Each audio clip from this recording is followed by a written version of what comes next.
What's up, Fungal Associates? Welcome to Completely Arbortrary, the podcast about trees and other related topics. I am Alex Crowson. I'm one of your hosts, and I am alongside the now 34-year-old tree podcaster, the birthday boy, Monsieur Casey Clapp. Hello, Alex. Thank you. That was very sweet of you. Casey, it's your birthday. It is. We are recording this on the day of my birth. Happened 34 years ago. My mom called me this morning. She said, I remember that day. Oh, and yeah? I said, I'm glad you do. Did she give you any details about what was going on? No, she really didn't. No. She didn't. No? She just said she remembers it clearly. I do recall historically, though, she said I was a very easy baby to be born. Oh, really? Yeah. Apparently, I didn't cry very much, and I was just kind of like, yeah, I think I'm going into labor. Oh, there's my baby. Wow. It's kind of like that. Yeah. I was the opposite. Oh, I was really? one of those 24-hour pains in the ass. Oh, my gosh. She's actually a vagina. What? Jesus. This is news to me. Vaginal canal. It's true they say I am a piece of shit. That's so good. Classic Alex Crowson. Casey, right. it's your birthday. How you feeling today? Are you know what? feeling I'm a year very older? good. I guess so. I always take it one day at a time, so I never quite know, Like, this happened when I turned 30. Everyone made a huge deal out of it. It's a big deal. And I was like, honestly, well, I'm the same person I was 24 hours of ago. Of course, you know what I mean? If you want to be technical and pedantic about well, it. I mean, I guess there is a certain amount of other hidden some sort of spiritual meaning behind turning a big decade, true. Yeah, and if you're watching a clock, you remember on the old speedometers where there were gauges that would go. Oh yeah, one would be moving really fast. Yeah, the 10th would be moving very fast. Right, and then is it 10th? Anyway, I'm not going to get into it. But then the 10th, and then there's 100th and all that kind of stuff. Yeah. So I think, that's why I feel like when you finally reach over and then they're all at 9, and then they all go over to the next thing, then they're all at 0. Yeah. That I will admit feels like a big deal. So if I think about it in that way, there's nothing different from when it was 2.99999. Of course. But then when it gets to 3.00000, it does feel different. Yeah. So Alex, it's like when it rolls over to 69,420. Yeah, exactly. You're like, yes. You film it while you're cruising down the freeway, right before you crash into a median. Yeah, I don't recommend that. Yeah, please don't get in any car accidents. Yeah, that's a good move. Well, Casey, for your birthday, feeling good. I have prepared a little something. Oh, you have something small. Don't get your hopes up. My hopes are up. Oh my god. Okay. I have here my melodica. And to you I say, hey, you know what? I believe you're the president of Arbortrary Media, LLC. Okay, yeah. To you I say, happy birthday, Mr. President. Oh, jeez. Oh, Jesus.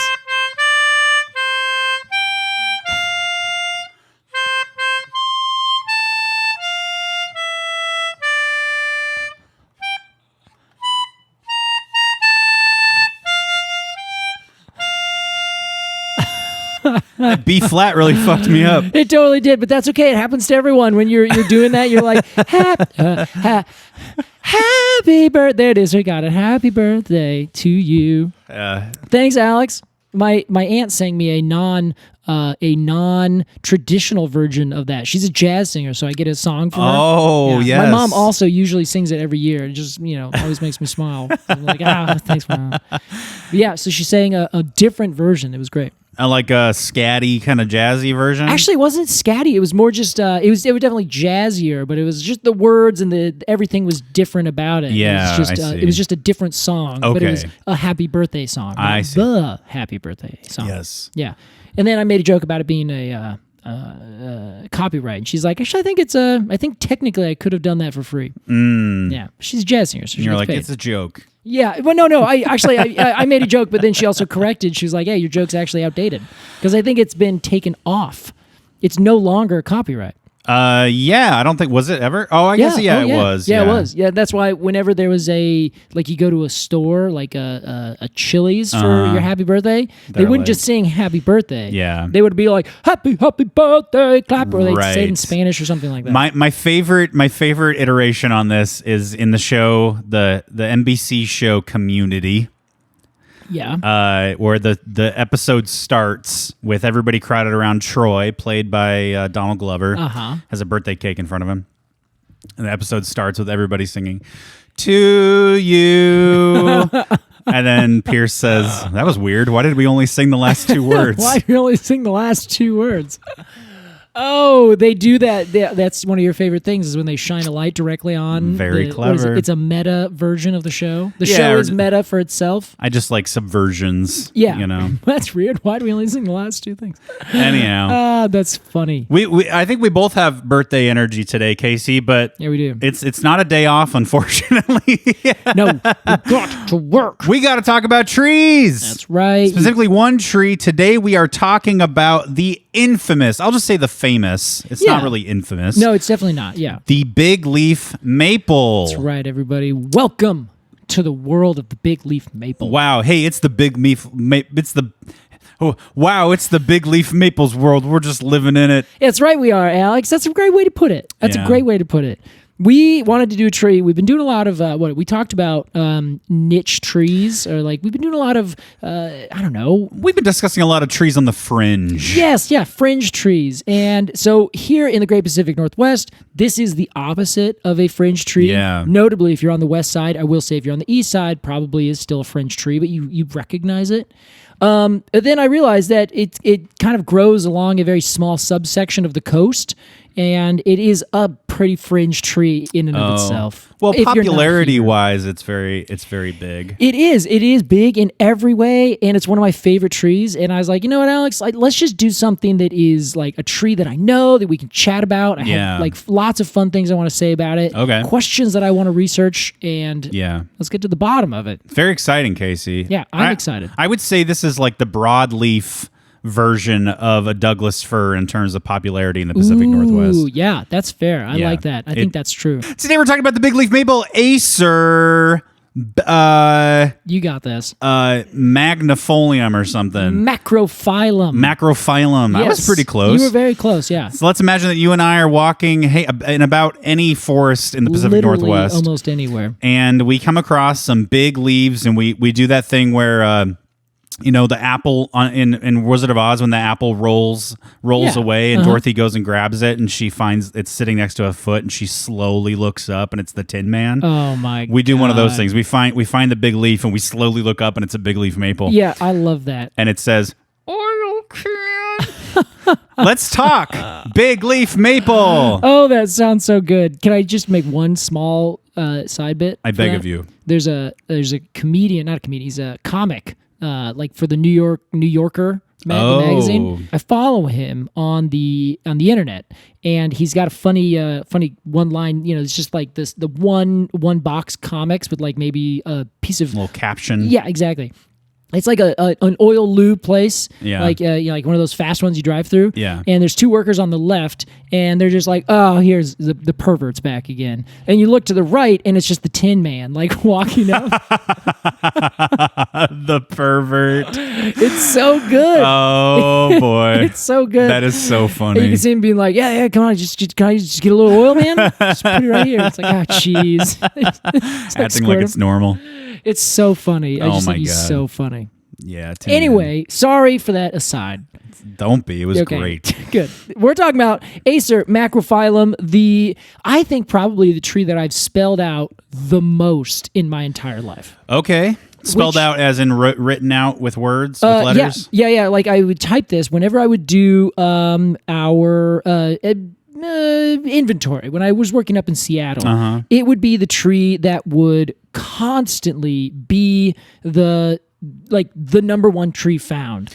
Hey, you know, It's you everywhere. You used to have to do tree inventory in Seattle. Now you're doing merch inventory in Portland. Yeah, exactly. What? Stickers and T-shirts. Got nothing. I've moved over. That's a real downgrade. Yeah, that's not. That's not a near as lateral good. move. No, this is down. You're right. You're right. It is down.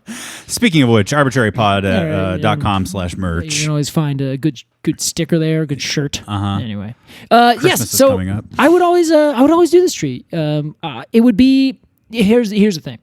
The bigleaf maple is a tree that would grow in a disturbed area. So if you are, let's say, in a city where you used to have nothing but conifers, you cut them all down and you start to build, new things like new houses, or you've built a house, but there's a giant slope, so no one's built a house over there for a long time, and like the engineering's not there, so you just kind of have this vacant space on these big hilly areas.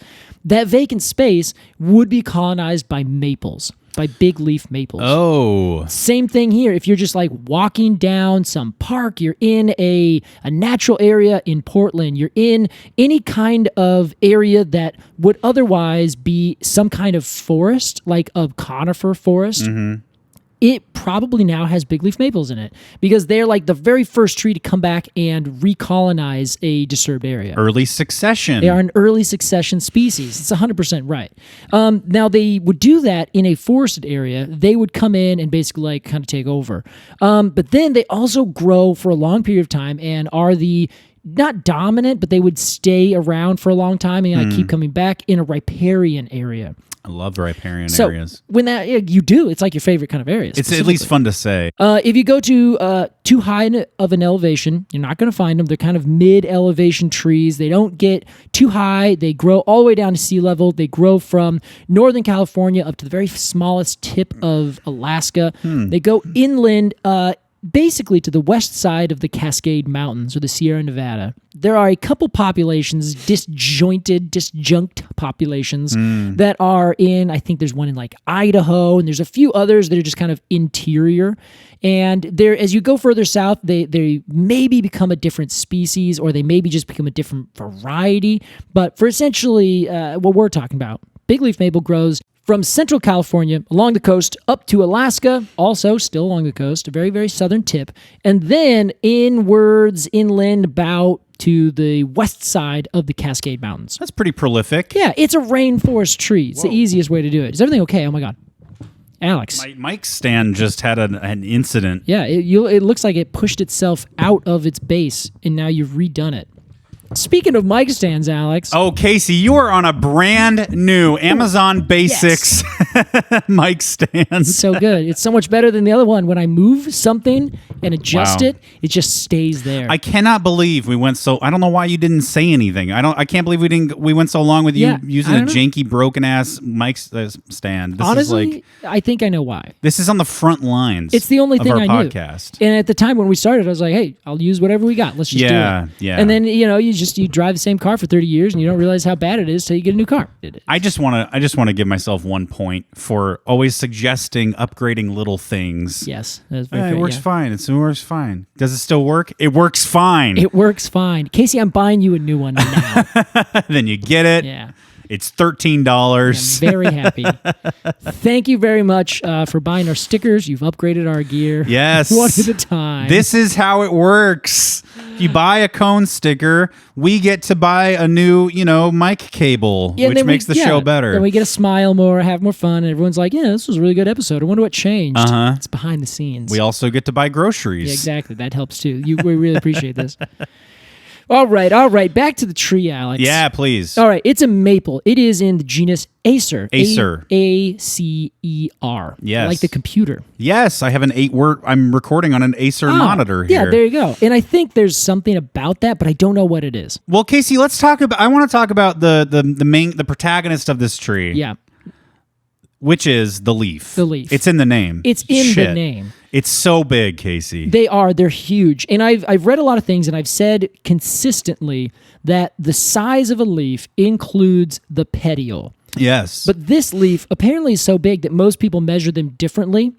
They say that the leaf in the broadest sense, is about up to 12 inches around. That is so nuts. I've seen them bigger. I've seen them easily up to 14, 15 inches. Yeah. So this is a leaf that is the classic kind of maple leaf where it's palmately lobed. Yes. Starts it looks like the palm of your hand, starts with a central point coming off of the petiole, which also could be like 8 or 10 inches long. Wow. You got to be huge and long to like separate the leaves because they're so huge and big. The petioles have to have that little extra breathing room. Exactly. And then on top of that, so if you're measuring the whole thing to the petiole or base of the petiole all the way up to the tip of the leaf, then that's going to be like almost 2 feet in terms of a circle of a leaf. It's nuts. It's huge. So that's, of course, why it got it that. It's the biggest maple, or it's the biggest leaf of all maples anywhere in the world. I don't doubt it. It's by far that. And being palmately lobed, it is a simple leaf. All of the leaf blades are all connected, but they have these really deeply incised lobes, so they just look like these big floppy kind of fingers sticking out from this very, very tough, like long, thick petiole. So it's just like a big leaf, and you can see it, and you look at it, and you're like, man, that's a big leaf. Maple. You just, it's the name is there. You know, someone like, oh, that's a big leaf. It's a maple. You have those, like, there's no way you could name it anything else, even though it also has the distinction of being the biggest of all the maples. It grows the tallest and the widest of all the maple species that exist. When I was a child, I have distinct memories. I have distinct memories now of when I was a child. Yes, I see. Of we had a big leaf maple in our backyard. Yeah. My childhood home. And when in fall time, when all the leaves would fall, that's why they call it fall. That's why they do. I would take these big leaf maples. I would tear out the petiole. Yeah. Like in the kind of the main vein, and I would make little bracelets out of them. Really? Yeah. Oh, that's fantastic. It's so not something I would do now, but but kids do that kind of stuff. Yeah, I was right? more of an outdoorsy child. Yeah. Well, and you found a way to get back to your roots. That's true. Exactly, Hey, right here. Nice pun. Hey, thank you. Well, let's talk bark, Case. Yeah. Well, so it's got this really interesting bark. It's very thick, and as it gets older, it gets thicker. When it's younger, it has like the same striations almost as the serviceberry we talked about last week. Yeah. But then as it gets bigger, unlike the serviceberry, those striations develop into these ridges. And the ridges are also like crisscrossed, so it's almost like one comes up and curves to the other, so they have like that kind of pattern of almost elongated X's. Oh yeah, like DNA sort of. Yeah, kind of like that. And as they kind of go up the tree, it covers the whole thing around the outside. And all of those ridges just get bigger and bigger and thicker and thicker. So when you see a really big one, a really old tree, those ridges could be almost an inch deep. Like they're just really, really thick in this regard. And they're just, it's a beautiful bark in terms of its texture and its the visual texture of it. Feeling it, it's fine. It's a fine tree to feel. Kind of Colors a light like gray. Yeah. It doesn't have anything special or fancy other than the handsomeness of its pattern. I think that's fine. I think that's fine. That gets it, I think, some it raises it up in terms of not just being utility bark, you know? We haven't talked like the size of these trees, the general morphology. Yeah, we haven't, but let me tell you. Yeah. Do you know how big they get? I would think big. Apparently, the tallest was about 158 feet tall. That's huge. It's huge. It's huge for a maple tree, aside from anything. I mean, it's big for a tree, period. But for maples, there's just none that get even remotely that tall. Like, maybe the tallest of the others, like I'm thinking sugar maple and silver maple, like those are two big trees. Yeah. Those could get huge, but they don't get like near as like substantially, giantly large. And they also... that's also big for a broadleaf, isn't it? Yeah, for the most part. Like, what about how big do beeches get? I think they're pretty beeches, fucking big. maybe 120 feet tall. Oh, wow. Like, they don't quite get up to the biggest size. So this isn't a small tree with a big leaf. This is a big tree with a big leaf. A big tree with a big leaf to back it up. Wow. Exactly. Now, the other thing about this is that those petioles we talked about that you would make into a bracelet as a child, did you ever notice that there was a little milky white sap in that? Sure, yeah. If it's a fresh leaf, especially, you like pop it off. You can take your fingers from about the leaf blade and then zip them down the petiole. In this case, if you're holding the leaf kind of upside down. Yeah. with the leaf blade towards the ground, the petiole going towards the air. Squeeze at the area where it just starts to branch off into the leaf blade. Squeeze above it and go whook, and just bring your finger all the way up. Like a toothpaste tube. Yeah, exactly. And your toothpaste tube will actually turn into, or it'll start to push out this milky sap, this latex. That is sap? That's latex? Yeah. In the technical sense, it's latex. What? Yeah. I think that it is. You know what? It's latex, but not the kind that we usually think about. Yeah. Like the gum tree that makes latex, where it all comes from, at least the initial thing, the rubber tree. Right. That makes the latex sap that we then have turned into rubber and, that kind of thing, like the gloves.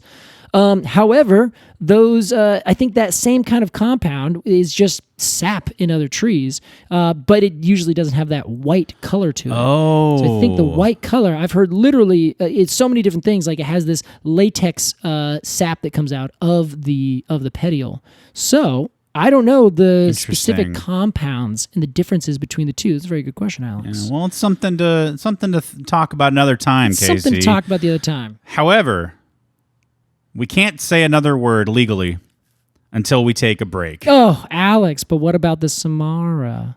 Oh my God! Looks like throwing that rule book out the whole window. You know what? Just because it's your birthday, I'll let you talk about the Samara. Yes!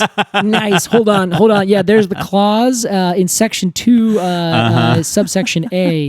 Unless it's on the host's birthday. See, in which case everything is forgiven. This is a dangerous game, giving you all these extra yes, I feel moments good. to talk. Well, okay, so this one's important though. So yeah, of course. The leaves, the flowers come out right about the time the leaves are coming out. Yeah. The flowers are kind of like completely.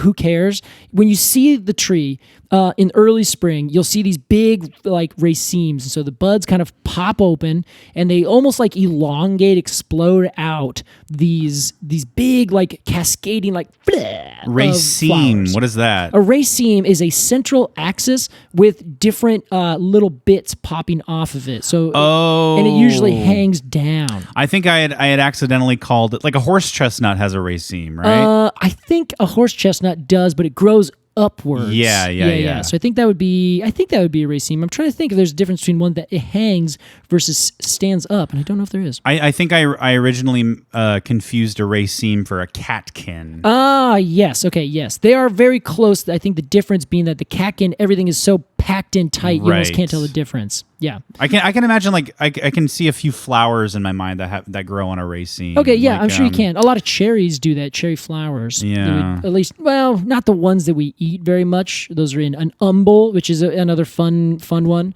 where an umbel has that one central thing, and then from that one central stalk, many come out and they have this like flat top. Yeah. That's like carrot.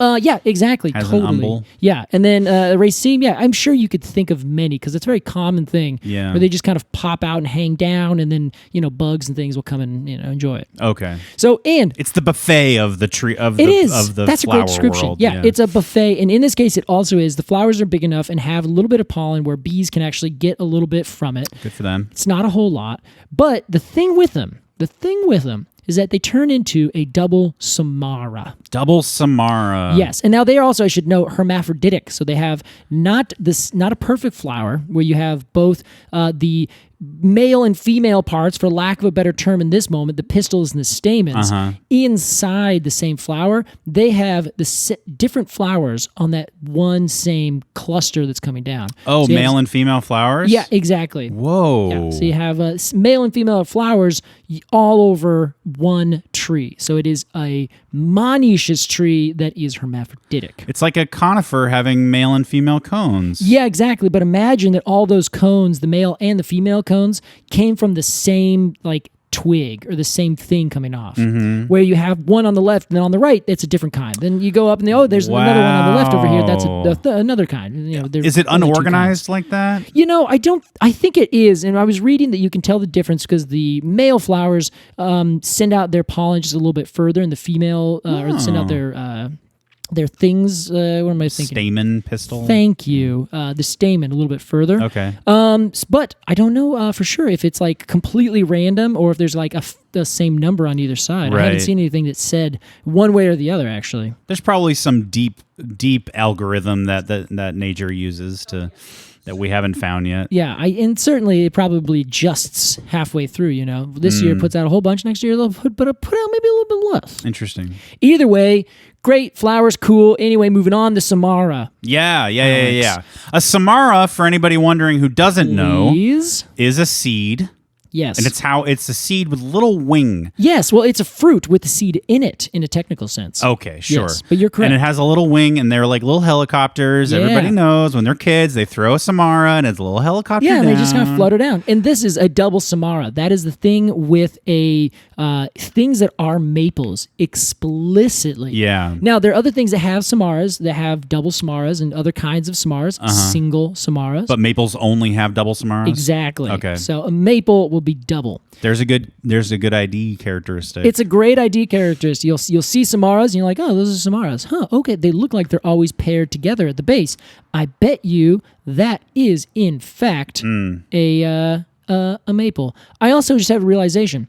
The maple seeds actually are the wings on the seeds of the maple are what push out the pistils of the female flowers. I said that backwards a second ago, where I said that the pollen, the stamens are a little bit further out. It's actually the pistils because the seed is at the base there, and the seed cover has a little wing on it, and that wing pushes it out just a little bit further, and that's how you tell the difference between the two flowers. Wow. Yes, apologies. The podcast regrets the error. How curious. Then, once the seed is fully mature, those seed wings grow out and then becomes exactly what you're talking about, these little fun helicopters. Yeah. The one thing to note, the biggest ID characteristic, if you're a kid out there and you're saying, boy, howdy, I'm going to go out and find me some Bigleaf maple Samaras, I'm going to throw them up, and I'm going to hold them by that bit right at the end where they're connected, and then break that in half, then throw them, then realize your hands are covered in splinters. Do you remember this, Alex? As a child? Maybe this is just me. They splinter? No, they're covered in these little tiny pubescent hairs. Oh my God. So if I go and show you one and we look at it really close, if you hold it by the wing, you're totally good. But there's just like a million little teeny tiny hairs. Oh, sure. And if you touch them, they just stick in your finger, and there's like thousands. There's oh hundreds. my God. It's the worst. Are they so small you can't feel them? Or no, you can't. Do they hurt? You can't feel them go in. Okay. But then if you like set your hand down casually on your pants, they'll catch on the fabric of your pants. And you'll be like, ow, what is that? And you'll look, and you won't see them this way, but if you turn your finger sideways, you'll see like these minute little, like almost translucent little like thorny things just sticking out. Jeez. And then they're big enough that you can just pull them out with your fingers. They're not like crazy intense. They're just painful enough that you're just like, what is this little splinter? I can't even see. Oh, there it is. Strategy-wise, is that so that the seed sticks to something and has a better chance of not blowing away? And I don't think so. Okay. Because I have a theory. Yeah, just tell me. I'm just going to get my theory out there. Put it out there. This is the platform. So the Samara Yeah. is good for travel, right? Correct. Like it's like pollination, but like it's wind pollinated, Yeah, it's right? it's dispersal by the wind. Yes. Correct. So if it blows, if it has this little wing that gets caught on the wind, Yeah. I can't concentrate right now because there's a fucking dog barking like it does 24 hours a day at this fucking place. Well, it's a nice dog. So the thing catches on the wind, it blows away. And if it hits the ground, let's say this thing is super smooth. If it hits the ground, it could be skirted away by the wind and land on some pavement where it doesn't have a chance. Yeah. But if it has a little pubescence, sticks on the ground, and it grabs the dirt, the soil, excuse me, It's very fair. and has a better chance of sticking and rooting, you know? Now, so I hear that, but I think that in the most places where it would want to sit, there'd be enough soil that would be the right texture and have the right kind of moisture that it would just land there and it wouldn't have too much of an issue blowing around. Maybe it's min-maxing, and it's like, let's just add this little bit of, you never know. I see. But like maybe 0.001% of the time it actually helps. I bet you that's fair. But the thing's been going for millions of years. Yeah, so the question is, like, is there been like all this kind of soil before? There wasn't pavement for millions of years. There are rocks. So I just mean it's had lots of time to sort of perfect. Its strategy. I think that's very fair. Yeah. My idea to add to that is that it's more of a protection from insects and other things. That makes a lot more sense. Because then they're not going to get in and eat the seed. Otherwise, they would. Let's say it's 50-50. I think that's fair. I think they're maximizing. It's one mechanism that maximizes both. Yeah. As it's flooding across and hits the ground, it stays put. But because it's staying put, it's got to protect itself. Yes. So then if something comes over and it's like, oh, this seed is perfectly still, ow, okay, I'm out of here. Right? A journal paper on it now, Casey. I will. You're welcome, world. Please credit me for half of it. You're going to be a co-author for sure. I didn't actually write anything. I just had this theory. That's how it works. Yeah, that's how it works. Casey. Okay, Alex, I think we're ready. Now our lawyers are pulling their hair out. It's time for us to take a break. We'll be right back with more Acer macrophyllum. That's right. Right after this.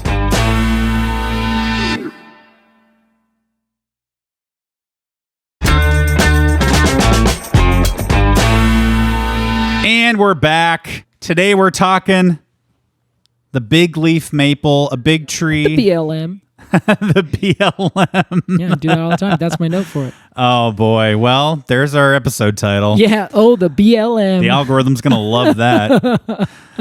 Acer macrophyllum. Yeah. Acer macrophyllum. There you go. Pardon That's right. me. Casey, you said you have lots of fun things to talk about. I got a lot of fun things to talk about. Well, here's where I give you... here's where you do that. Well, perfect. It's like so not a lead up we needed. So beautifully, flawlessly put in. All right. Here's the thing, Alex. I think that the bigleaf maple is probably one of my favorite, if not, I'm going to say one of my favorite. Yeah, you couldn't quite get there. Couldn't quite get there. One of my favorite broadleaf trees, just outright. Sure. Because they grow so huge and are just fantastically curious trees. The reason I think they're fantastically curious is that they do a lot of weird stuff. They do a lot of weird stuff, and they're in a weird group of trees. And a lot of people are like, maples? What?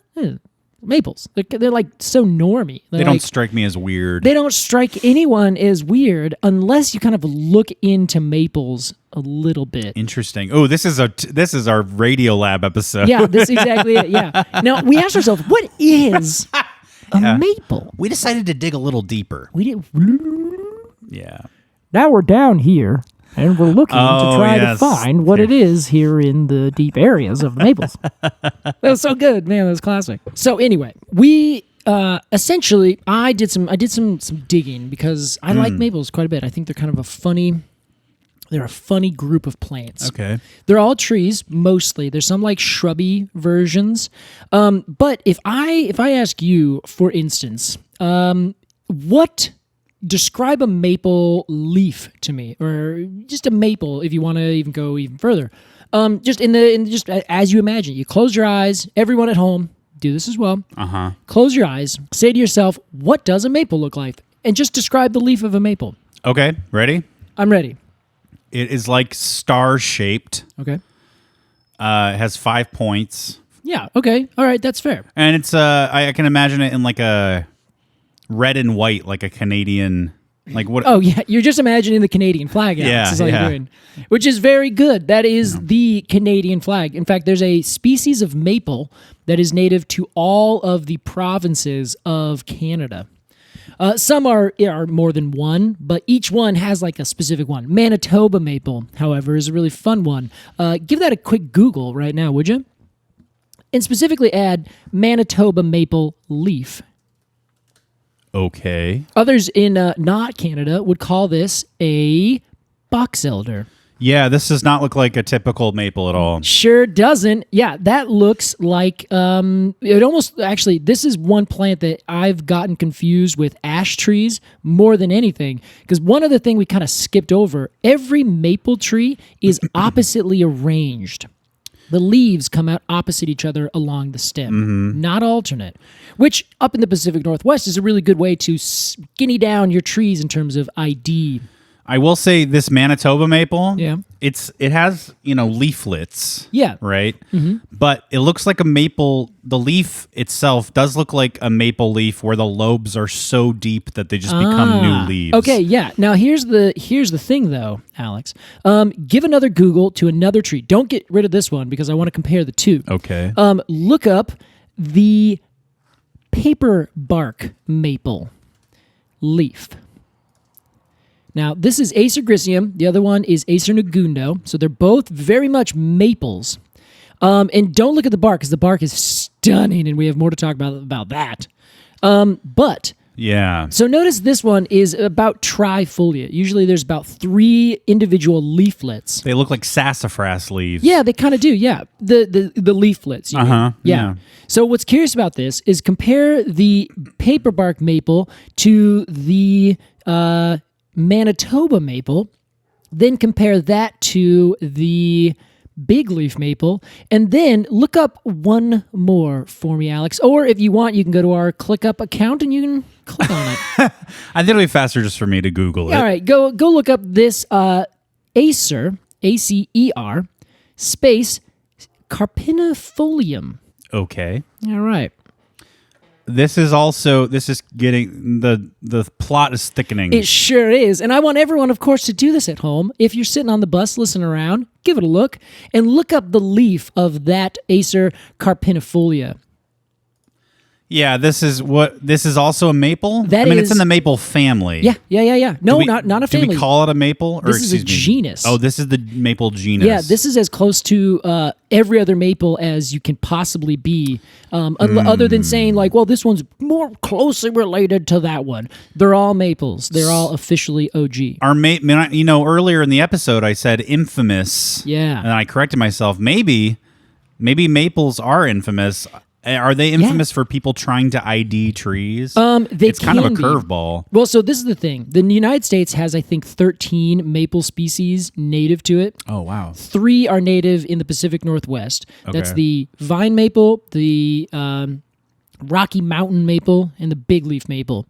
All of which have your pretty standard maple-looking leaf. I think the vine maple is the only one that you might consider as different because it has, instead of like 5 lobes, it has like up to 13 or something like that. Wow. They're always odd, of course, because everything comes out and you have 2 on either side and then you have 1 in the middle.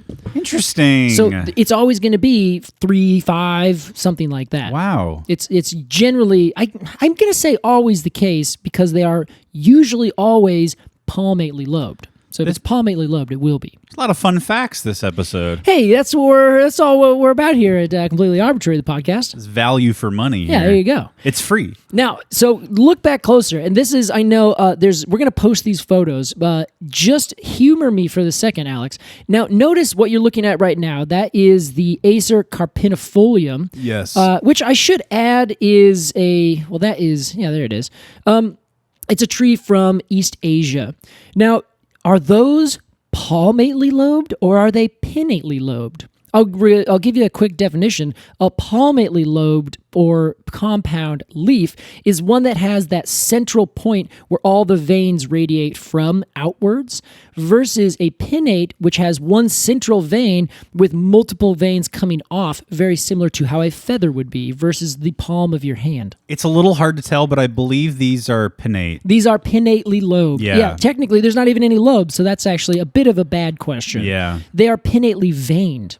So this is a pinnately veined maple tree. It has 0 lobes. It looks like a hornbeam, which is, of course, why it is. It's Acer carpinifolia. Carpinus is the hornbeam, so it has hornbeam-like leaves. Oh, it really does. It does, really does. I also want to say these leaves are making me hungry for Lay's Ruffles. Oh, yeah. No, totally.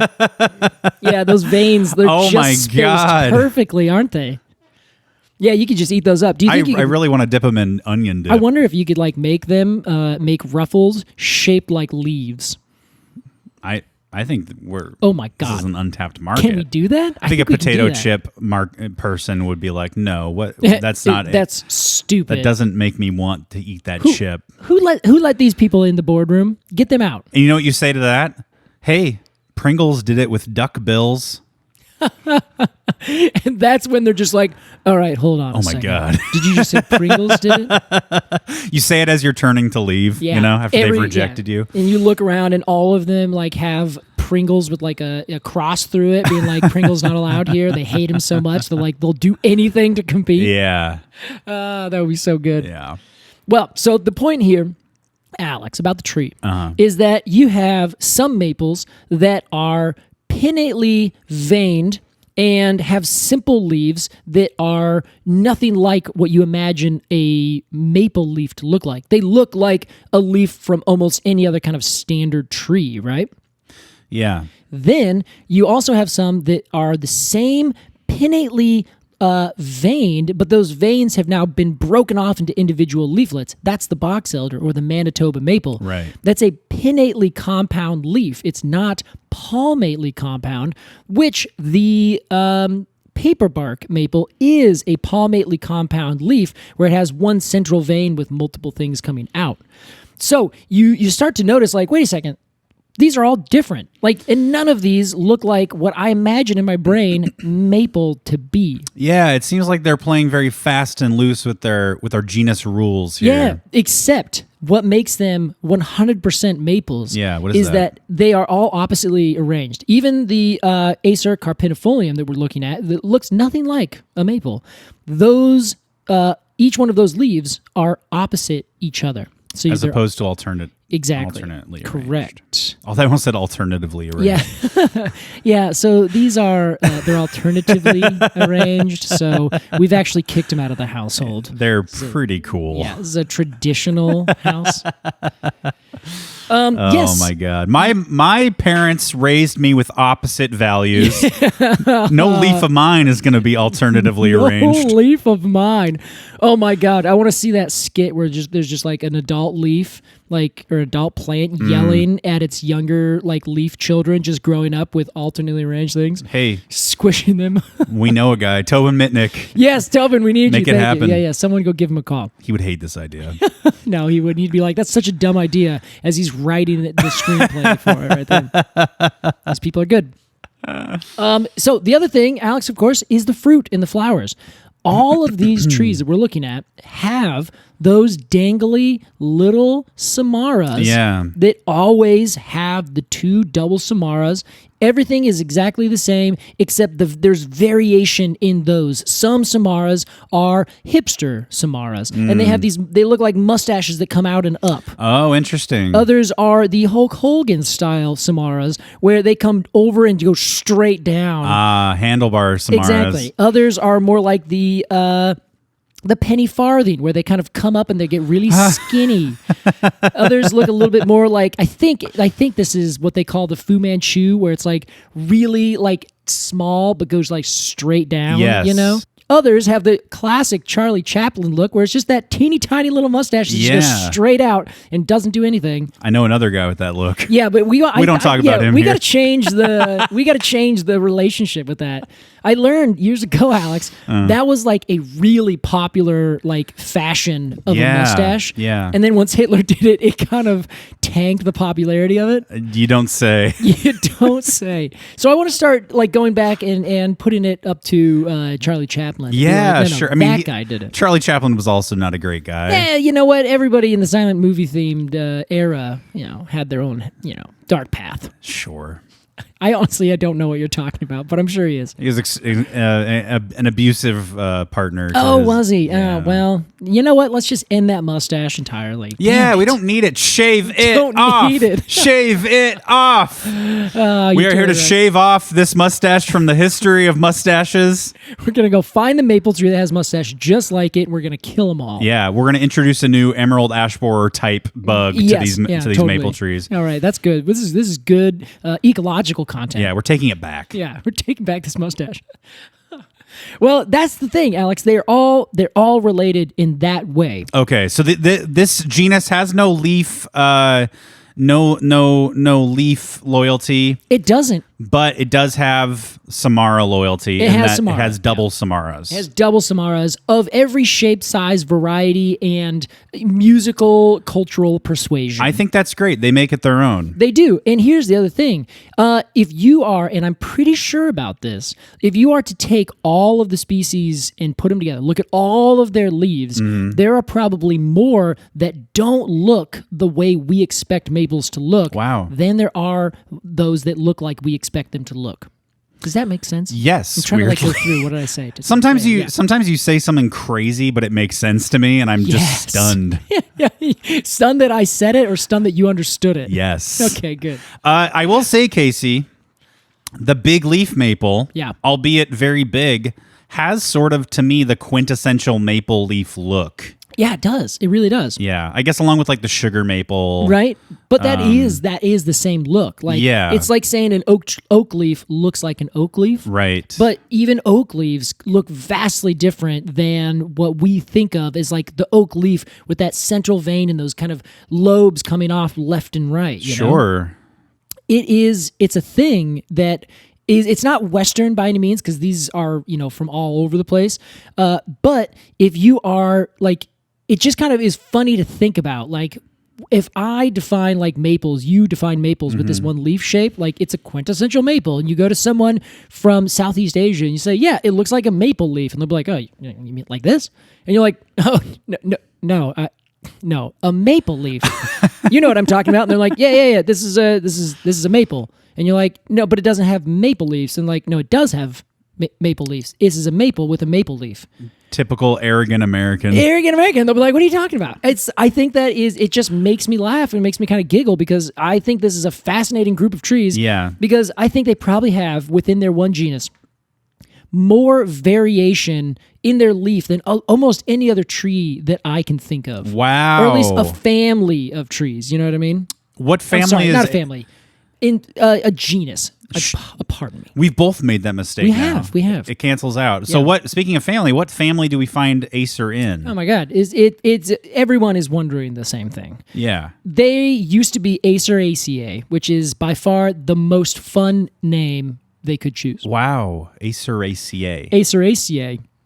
That's a fun one. It is. It's way fun. So they used to be their own namesake family. Exactly. But now, unfortunately, they have been moved to the soapberry family. That is Saponaceae? Saponaceae? I think it's Saponaceae. What are a couple other trees we find in that family? Oh my gosh, I'm glad you asked. The only other one that I can think of and tell you, it's this one, is the horse chestnut. Wow. Opposite leaves. Yeah. So that's a big clue. The fruit, though, completely different. The flowers, very closely related, like you noted. Yeah. So their flowers just grow up and don't necessarily hang down, but they must have at least a similar enough flower part and organization that they're like, well, this is actually in the family of this thing. But the fruit is like those big, like nuts kind of seeds, right? They're the what I've now learned is conkers, not knockers. Thanks for all of my friends. Specifically, I have to shout out Jackie for this. She messaged me. It was like, I'm laughing out loud. Yeah. You guys are the silliest people. And also, knockers means boobs, which is like, well, yeah, everyone knows that. Oh, yeah, we're going to knock these knockers together. It's a really fun game they play over in Britain. Those dirty little birds. Oh, God. Anyway, yeah. Well, I just want to say, I think Acer belongs in its own family. I believe it should be the names, like in the way that pines have Pinaceae. Yeah. In the way that, oh God. I mean, cypresses are in Cupressaceae. Yes, that's a great example. That Magnoliaceae. Sure. I think we should talk about, as a community, bringing back Aceraceae. I think we should, as a community, because, it has to be, what's the term we're looking for? A consensus. Yeah, if enough of us want it, it'll happen. Yeah, exactly. None of this shit means anything anyway. Yeah, go believe it. Yeah, it's literally just an easy way to do biology. Yeah. I'm reading a fun book about about this, and they're literally in this book. There's a bunch of quotes. All these scientists who are like getting paid to do this and like going to conferences and like it's big, like whoa, different families and species. Everyone's like, to be very clear, what we're doing is a gigantic human fabrication that really has no impact on anything. But I'm pretty sure that this is a separate species from this, and here's why. And it's like, oh my God. It's good they set those expectations. They do, yeah. And then everyone listens, and they're like, yeah, we know. No. Tell us what you're trying to say. Yeah, I mean, it's a little like, I don't know why that image reminds me of like getting together for like a Magic the Gathering convention. Okay. It's like all this is made up, but you take it very seriously if you're a big fan of it. You know, it is exactly the case. I mean, I've spent an entire career essentially being very good at something that is a useful tool, but ultimately a completely pointless exercise that we humans do just because we want to make sure to organize biology so that when we study it, we know what we're talking about. Right. But I think it is important, but it is curious to me that like, you know, the way we categorize scientific things is so not scientific. Yeah. There's not really a good rule as to what makes, like, where's the line drawn between this is its own family or this is in another family, or it's like everything is, these species are very closely related, so they're going to be subspecies or varieties, or are they own species? It's really just the opinion of whoever's writing it at the time. I think you're 100% right. Well, Casey. All right, Alex. Should we get into our review of the Bigleaf maple? I think we should. I think that's okay with me. All right. We're going to give some final thoughts on this tree and then give it a rating of 0 to 10 golden, sweet golden cones of honor. Casey, as our resident birthday boy. Oh, wow. We will begin with you. Well, so as I kind of said before, this tree is one of my favorites. I think I take pictures of bigleaf maples more often than I take pictures of almost any other broadleaf tree because they got so much going on, and some of the biggest and best I've ever seen has been in the Olympic National Park, which of course is a national park and you're gonna have big trees, but holy smokes, they were like big. They're like drooping candelabras of vegetation. Incredible. One thing we didn't even hit on, we'll certainly have to do some other time, is that big leaf maples, even as an ID characteristic, it's so common, have epiphytes growing all over them. Mosses and ferns and liverworts and lichen. Yeah. You name it. And you can walk through the forest and you can say, what tree is that? Well, it's covered in this stuff, so it's probably a big leaf maple. And you're going to have guessed one of 3 potential answers. Other one would be a vine maple, so you're at least still in the maple family, maple genus, whatever you want to call it. So I just think there's such like amazing trees in that they grow and they take full advantage of the rainforest that we live in. Yeah. And they also grow in funny ways. They always sprout from the base. And so you can see some that have like completely died, but then resprouted from the base a million times. Oh. So they just look like these big bulbous, like hollow caves with like a couple branches coming out that are like huge. And you're like, what the hell happened here? Is this a fairy ring type tree? Yeah, it can be. Yeah. And it also decays fairly quickly. Like it's not a super decay resistant tree. So as those fairy rings happen, like let's say you cut a tree down on a slope for a view, Seattle, then you end up getting like 3,000 new stems come up and you're like, why are there these like perfectly like rounded stems? It's exactly what you're talking about. Yeah. So I think they're great trees. I love how big their leaf is. I like a superlative tree. This tree's got it all, except it's not a conifer, but it also has poked me many times as a child. I got smart to it though, and I realized if you hold it by the wing, you're okay. So anyway, for all you kids out there, for all you people with kids, give them that advice right now. They're going to find out the hard way, and they're going to come crying to you. I'm positive of it. Good advice. So I'm going to take a little bit off for it being a little violent to me as a child. Sure. I think that's fair. But otherwise, fantastic tree, 8.7.5. 8.7.5 golden cones of honor for the big leaf maple from big leaf maple. Birthday boy, Casey Clapp. Yeah, that's right. I love you. I love you. Big leaf maple? Yeah. Oh, I think it's great. I think it's great. Yeah. I just want to go hang out with them all the time. That's a great score. It's a great score. It's a great score, and I think it's a well-deserved score. Now, Alex. Yeah. You've had experience with this tree as well. Yes. We've talked about it. We've talked about its ilk today. And we could talk about this a lot more. I know. I feel like we barely scratched the surface. We barely scratched the surface. You'll have to listen to Patreon for the rest of the undersurfaced exposed area. We are but pubescent hairs in the skin of the topic of maple trees. That is exactly right. See, my metaphor was going more like you scratch something and then it rusts. I'm going to say, you got to listen to Patreon to see what's below the rust. Like a blister rust? No, like a pan. Sure. Anyway, Alex, this is your platform. What do you think of this maple? I love the Bigleaf maple. It's a classic. It's classic. It's the Burgerville of trees. What is Burgerville, Alex? Burgerville is a very overrated fast food chain here in the Pacific Northwest. Yeah, that's true. It's fair. Yeah, I don't know. I think it deserves something in the upper register. Okay. You know, I like the leaves. I love any tree that has like one big key feature, especially if it's named after that thing. Yeah, I see. That's great. All fruit trees get that instantly because they're named after the fruit. You know? Okay, that's a good point. I had no idea. I never put that together before, but that makes sense. Yeah. You know, I have childhood memories associated with the bigleaf maple. I believe my tree house or a tree it was more of a platform that my dad built was in our bigleaf maple tree. Oh my God. I spent many an hour up there. Yeah.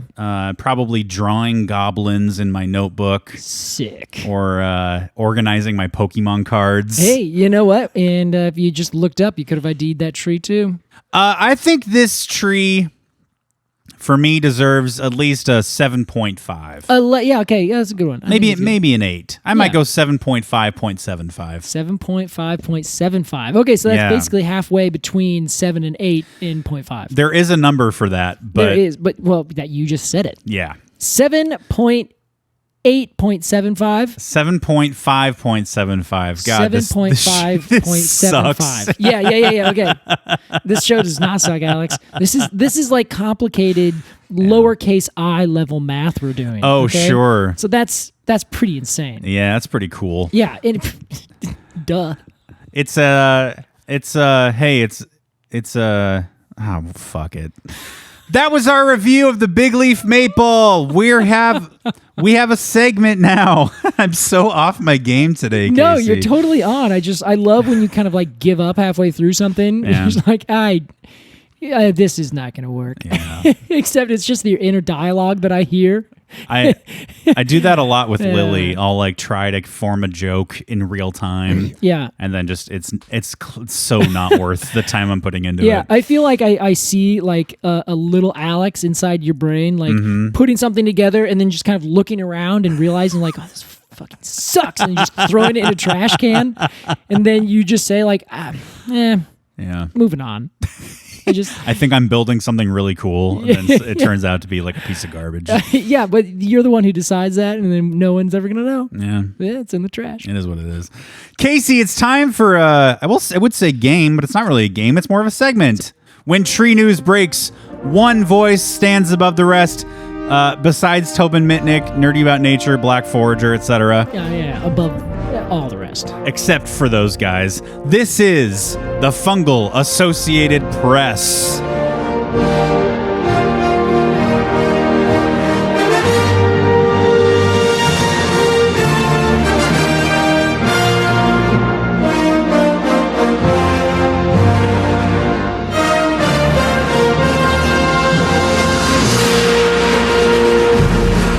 Casey, this week we are talking about one of the biggest pieces of nature-related news. That's right. To happen in my lifetime, I would say. I think that's very fair.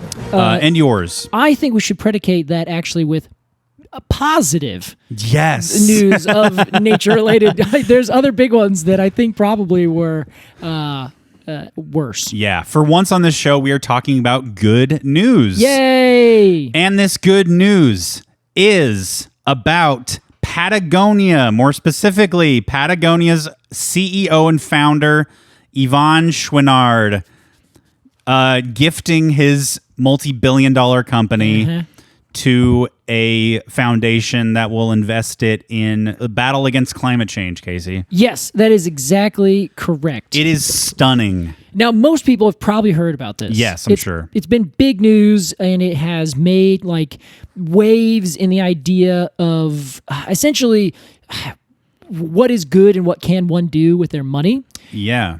So what they did, the whole family, which is Mr. Chenard, his wife and two grown children, they have transferred their ownership, valued at $3 billion, to a specially designed trust and a nonprofit organization. Awesome. So the trust is a trust that is all like controlled by members of their family and other advisors and things. And they basically take the profits that their company would otherwise be getting and going to them. Mm-hmm. So all the profits from Patagonia go into these people's pockets. They basically said, no longer our pockets. It's going to be this trust, and the profits that we normally would get, we are going to invest in other projects that help to fight climate change. And that's in perpetuity, right? Yes, that's in perpetuity. Okay. And they've designed it in a way and with people that essentially manage the super uber fucking wealthy of the world. Yeah. And they have now said, what we're going to do is we are going to transfer this, take this massive amount of money, but instead of like making it the equivalent of what ties up a damsel in distress and puts her on a train track while a train is running through it.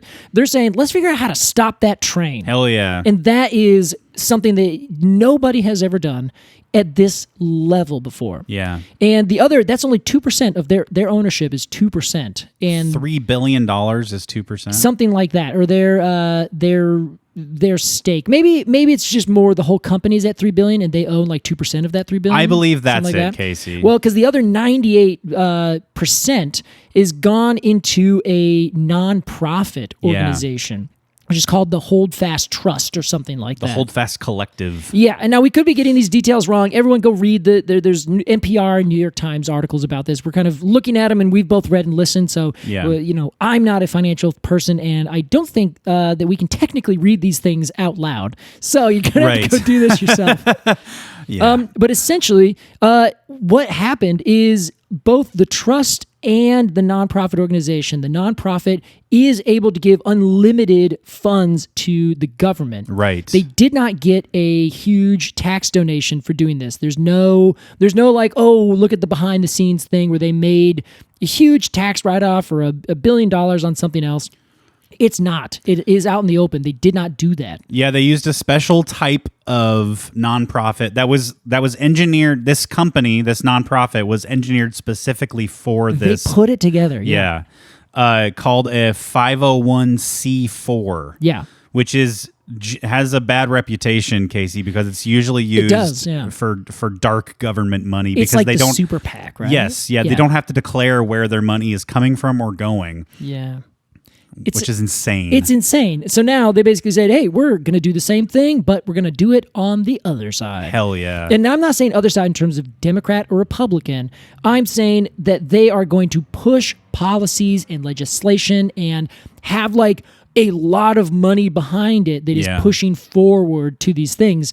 And the engine that is pushing that all forward is the profits of the company Patagonia. Yeah. Oh my God. Like that's just insane. You know, I've been Patagonia stuff is really nice. Yeah. And it's an investment. Yeah, yeah. I've been thinking about getting a Patagonia like fleece for years. I think this winter it's finally time. Yeah, you totally should. And yeah, everyone calls them what, Patagucci in my circles. Oh. Yeah.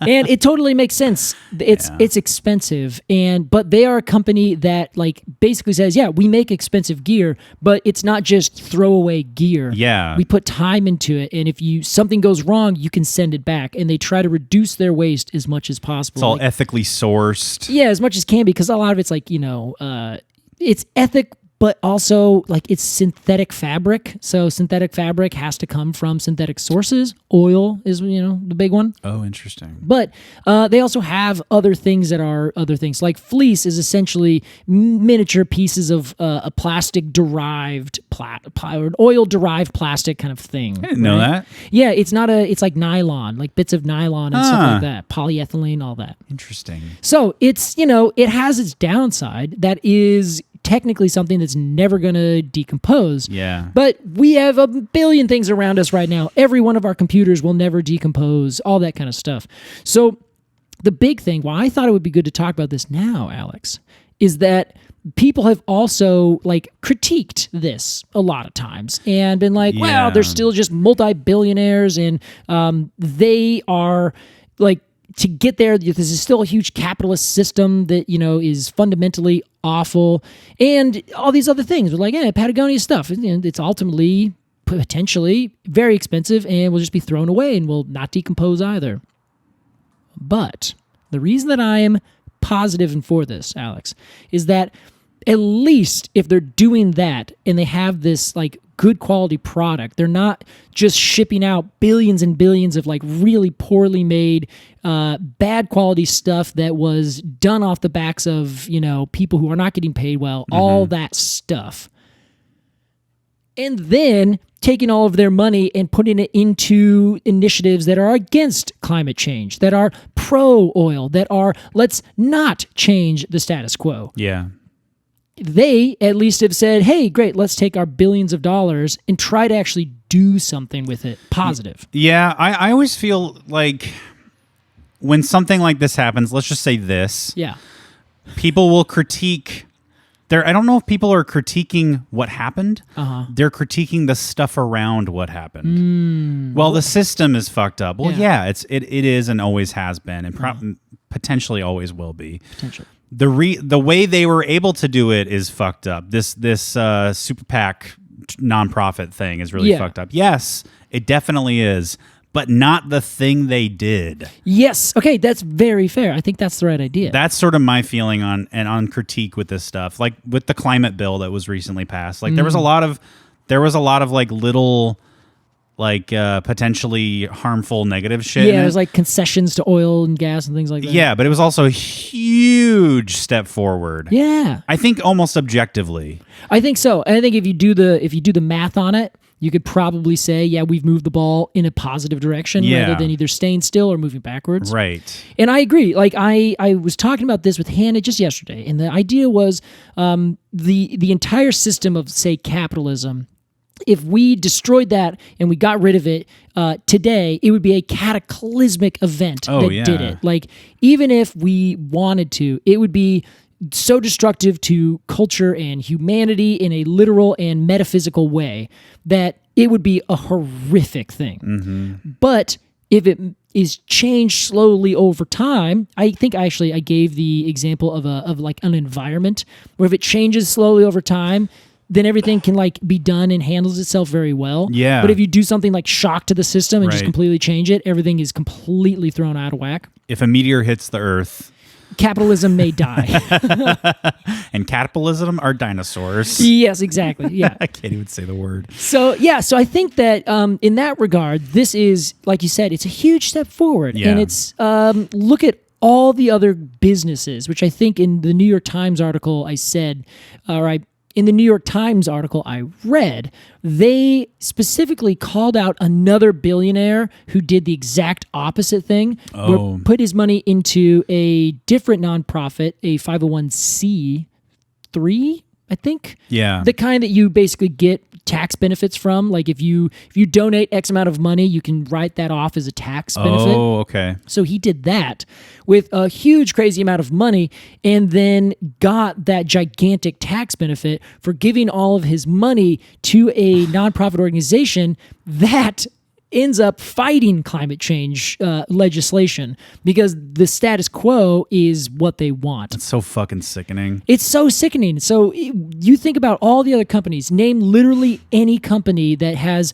a B in front of their alien and ask them, like, what's your climate policy? Yeah. It's probably something like, oh, we're so good. Like, we're trying to change this. We're putting this much money into initiatives and that and that and that. And it all ends with an M in front of their aliens.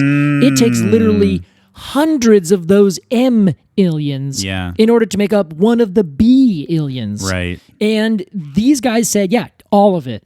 All of the B's, not just $100 million is huge to you, Alex. It's huge to me, Casey. But to the rest of the world, it's chump change. Yeah. So as soon as someone does this, it's like it's so much bigger, and it basically looks at the Jeff Bezoses of the world and says, yeah, Elon Musk, you're trying to change the world, you and your Tesla. Oh yeah, how much money do you have? How much have you given to any of these things? Yeah. What's the proportion of that? Right. It is kind of like startling. I mean, when I first read the news, my jaw dropped. Yeah, because mine too. It is so fucking rare for a billionaire to do anything good for anyone else. Yeah, that's for sure. They are out there. Yes, and there are some that are less bad than others. Like, yes, total credit given. It's all spectrum, but I would say generally billionaires are not great people. Yeah, I think if you said that and threw a rock to land like in a jar in each jar had one billionaire in it. Yeah, the odds are whatever jar you land in with that little rock or that marble, that's going to be a bad billionaire. This is like some sick carnival game to you, isn't it? It is. Yeah. Throw a dart at a picture of a wall covered in photos of billionaires. And yeah, whoever you hit's probably going to be bad. Yeah. You hit Yvonne Chouinard. Oh, pull it out, Alex. Pull it out. Go buy a lottery ticket. I think this is pretty good news, Case. I agree. It's cool to see. I mean, it's exciting, and it's almost with all so many of these things, it's like, but here's a huge dark side of the coin. Yeah, right. Where they're getting $1 trillion in tax write-offs, yeah. But they're not, because they use this specific type of nonprofit and they gifted it, right? Like, yeah, essentially. They don't get any tax breaks on that. No, in fact, they have to pay $17 million in taxes for that gift, which is nothing. It's nothing to them, and that's the point, right? Yeah. Anyone who gave $17 million to some group to do something, that would be gigantic. Yeah. That's a huge sum of money. That's just their tax burden that they said, yeah, we'll pay that. Right. We're not going to try and get out of that. And I think it's great. It's pretty cool. I will admit, I will be fine if someone sends us a bunch of messages and they're like, oh, but what about this? Sure. I'll read them. I'll accept them. True. But Alex, I think as we said, sometimes you just got to look someone in the eye and be like, shut up. Casey, that was Fungal Associated Press. Some good news for a change. How about that? It's time for our completely arbitrary Q&A. This week's question is from Jared Belton. Jared writes, hello there. Hi, Jared. I was listening to the, quote, bonus episode Tree Trek. Casey, we released one of our Patreon episodes on our main feed. Yep. A tree trek of you and I walking around looking at trees. It was a lot of fun. Recently, and felt moved to write in. There was talk of horse chestnut. Oh. And I actually have a question I've been meaning to ask about this tree. As a furniture maker, I use the, quote, retired wood of the tree. Casey, we've called the heartwood retired wood before. Ah, yes, okay. To create statement piece furniture and sculptures. That sounds awesome. Yeah. On my journey through woodworking so far, I have never once come across any woodworker using horse chestnut timber. I don't think I've ever even seen it. Interesting. From my understanding, chestnut used in furniture industry is sweet chestnut. Yes. I wondered if you had any insight into why this is. Perhaps it's the rate at which horse chestnut grows. Maybe it produces less dense timber. Anyways, I'm interested to hear your expert opinions. Well, Jared, we have a we have some good news and bad news. We do. We got a couple different things here, don't we? We have a tree expert on the team, but also we are lacking a wood expert. Yeah, and honestly, that's the funny thing is that I have there's a couple lines I've drawn in my expertise where I've decided I don't need to dive into that. You are not a wood man. I am not a wood man or wood products man. I'm familiar with it to an extent, but I don't go so deep into it. And houseplants. Don't ask me to identify your houseplants. They are tropical plants, and I have a line at tropical plants. Yeah, you really put all of your eggs in one basket. Yeah, I did. Yeah, you're a tree guy. I'm a tree guy of the temperate locations, mostly as it happens in the Pacific Northwest or what can grow there. Sure. I'm working to, get further out. Jared also writes, finally, the name of the game we play here in the UK is called Conkers. Yes, okay, perfect. I think one of you called it Knockers, and it really made me laugh. Conkers has a deep history here, and some nerds even baked their conkers to make them harder in battle. You bake a conker. I read that when I saw this question. I was like, that is the funniest thing. To strengthen it. Kids these days. Wow. Thanks for your message, Jared. Casey, what do you think? Yeah, honestly, this is a really interesting question because I couldn't find any reason why this tree wouldn't be used. Yeah. The only thing I can think of is that maybe it's not as common as in other species. So generally in the woodworking areas, they love to find really cool, unique woods to do cool, unique stuff with. People have been using wood for thousands and thousands of years. Mm-hmm. The thing is, some wood's better for certain applications than others. For instance, the madrone. Everyone loves madrone, but if you let madrone dry, it tends to crack and warp a lot. Not great woodworking wood. Yeah, exactly. And so there's a lot of those little kind of things with certain wood. Other wood will just dry perfectly and it doesn't do anything. Once it's dry, you can use it and it will never twist, all these kinds of benefits. Pine. Yeah, and even some pines will twist and do things. And some just stay perfectly straight. Douglas fir is one of those that is notably a very good wood. All of its properties make it really strong. The spruce, Sitka spruce is another one that its weight per or strength per weight ratio is off the charts. Wow. So we would cut them down and use them to build planes because they're really light, but mind-blowingly strong. Wow. So I don't know. Yeah, curious, right? Spruce goose. It's a spruce goose. The spruce goose. Also for wood instruments, as we've talked about before with the Sitka spruce. This is the first time I'm putting this together. Interesting. Yeah, there you go. Huh. Yeah.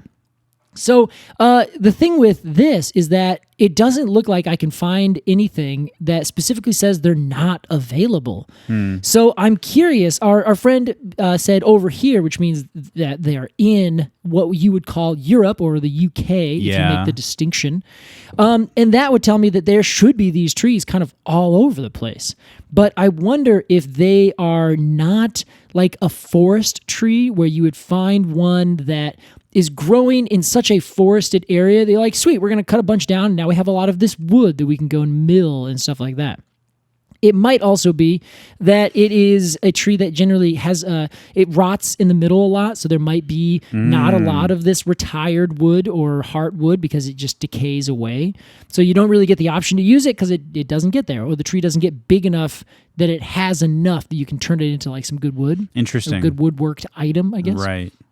So we, of course, love the wood database. So that is the first thing that I decided I should check into while I'm looking here. Now, it's got a Janka hardness of 820 pound-feet. There's also a specific gravity of 39,050, whatever that means. There's no available data on its shrinkage, which is really interesting. Oh, boy. I think it's curious because, Alex, you would think if it was used a lot, somebody would have done that test. Throw it in a pool? Oh, yeah. So what it says, everything else is, it's got poor decay resistance, it has a fine, even texture. It's a good workability. It looks like it's used mostly, though, according to this, for veneer, furniture, plywood, interior trim, and turned objects. So it sounds like it is a good working wood. Yeah, it seems like it, yeah. But maybe, so that leads me to theorize that there's some sort of judicial situation happening with this wood. Is it maybe like I don't know. It's not like protected or anything. No, right? specifically not actually.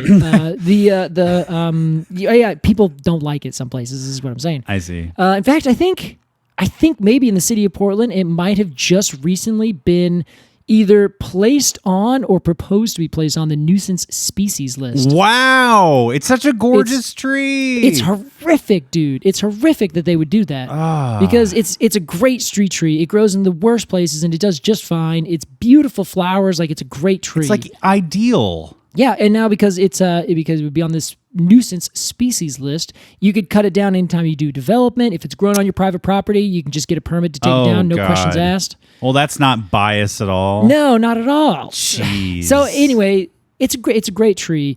I think that it's not protected anywhere else. It's not listed as endangered or anything like that. So, as far as I know, it's just not very regularly available in North America because it's not a common forest tree. You can only get it if someone cut down a horse chestnut, knew they were cutting down a good horse chestnut that had nice solid wood, and then put that into the market. Because they just don't grow natively here. They only grow if you're planting them around. I suppose it could also just be one of those things like, that's the way we do it because that's the way it's been done. Yeah. We just use that type of chestnut tree because that's the type of chestnut tree we use. Yeah, we used to use that sweet chestnut because they're famously incredible trees. That's another one of those woods that everything is just awesome with it. It grows perfectly straight up and down. It has nice grain. It doesn't warp. It has great compression strength, all of that. Like, it was the wood that did everything, like built train trestles and stuff before it went extinct here in the United States. But it also says on this, the pricing and availability is likely to be limited in its natural range in Europe because it probably is just not used because it's also not a big forest tree and they would have to cut down a tree in a city where it's planted as an ornamental species. I see. So this is a really good question. I had never thought about this.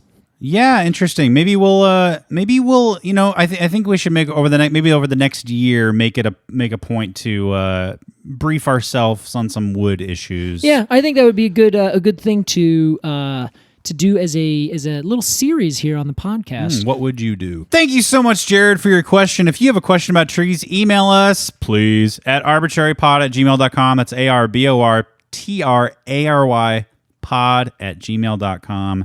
If you'd like to support this podcast with a few dollars and get something in return, join our Patreon, patreon.com/arbortrarypod, or Google Completely Arbortrary Patreon. How about that? Yeah, I think it's a good one. You can join the Arboretum for $5 a month and get 2 bonus episodes a month, or the famous Cone of the Month Club, and get a unique die-cut cone sticker illustrated by an independent artist and printed locally in Portland, Oregon, sent to your actual physical mailbox every month. You get a little info card, you get the sticker, you know that it was wrapped up by Casey Clapp and shipped out by the United States Postal Service. That's right, my fingerprints are all over that. That's right. There's so many people with your DNA out there, Casey. Oh, yeah.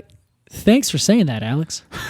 You're welcome, Casey. Oh, by the way, what he's saying is I have a lot of kids. Yes. I was also gonna say, speaking of DNA, happy birthday again. Okay, great. That was a smooth transition. Case. Alex, we've made it to the end of another episode. We have indeed. Thanks for bringing this conversation to us today. Hey, thanks for inviting me over on my birthday. Yeah, man. Thanks for coming over. Yeah, anytime. Sorry. I'll plan something more extravagant next year. I'm not an extravagant guy. This is the thing. I realized that I hadn't really planned much for your birthday. Yeah. It kind of snuck up on me, I'll be honest. That's right. Fall, it sneaks up on everybody. And I told Lily, I feel bad. I don't really have anything like super special planned. And she said, even from listening to the pod, you've met once. Yeah.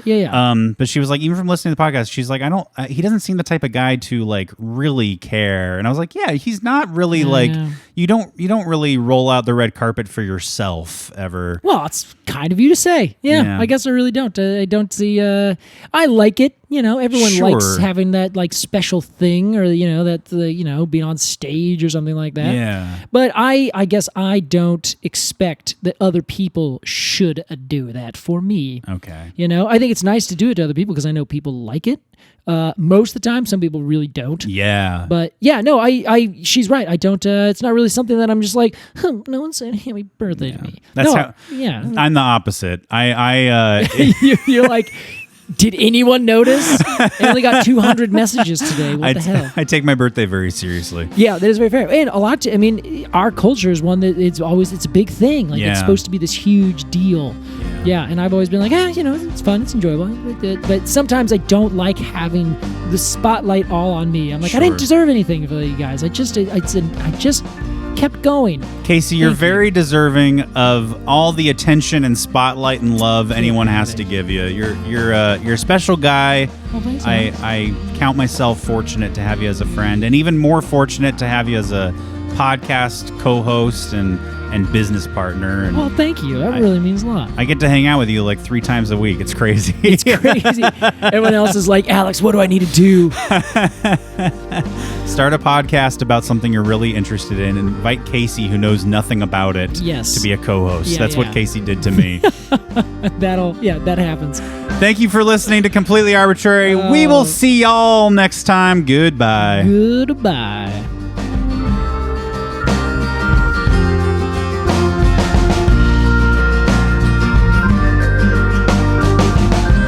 Completely Arbortrary is produced by Alex Crowson and Casey Clapp. Our artwork is by Jillian Barthold, and our music is by Aves and the Mini Vandals. And you can support the podcast at patreon.com/arbitrarypod. And find additional readings at completelyarbitrary.com. Thanks for listening.